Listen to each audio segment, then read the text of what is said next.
Here at the Refuge, I'm continuing our Renew series. This week, we are talking all about hitting the reset button in our relationship with God. For a lot of people, they use the new year as a life reset. People will usually evaluate the past year and do things differently by making New Year's resolutions. But what if I told you that we don't have to wait for a certain day or time to reset our relationship with God? Resetting our relationship with God looks like putting Him first in our lives.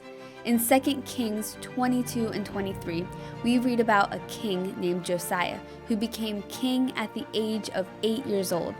But 31 years later, something monumental happened. One of the high priests in the temple found a long-lost book that was the book of the law. You see, this was a very, very important book to the Israelites. It represented quite literally God's words to them.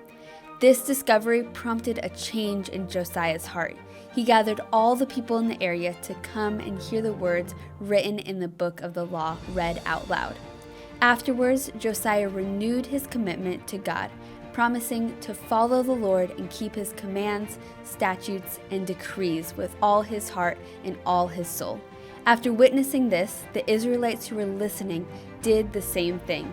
Josiah ordered all the items that represented other gods to be removed from the temple so it could be dedicated to the one true God again. In this story, we see a 180-degree change in the hearts of Josiah and the other Israelites. They renewed their relationship with God, which prompted them to put God above everything else. For a time, they were worshiping other gods, but with this new commitment to the one true God, they were returning back to Him, removing all sin from their lives. God took the number one spot in their life again. This year, do you need to renew your relationship with God? You don't have to wait until January 1st of next year to make a resolution to renew your relationship. You can do it right now. Maybe this past year, you know you weren't putting God first in your life. Now is your chance to change that by giving your time, attention, money, and thoughts towards God first. Sometimes there are other things that can get in our way. Maybe that's sports, video games, a boyfriend or girlfriend, social media, or even our own insecurities. Whatever it might be, identify it and make changes to make sure it comes in second place to God.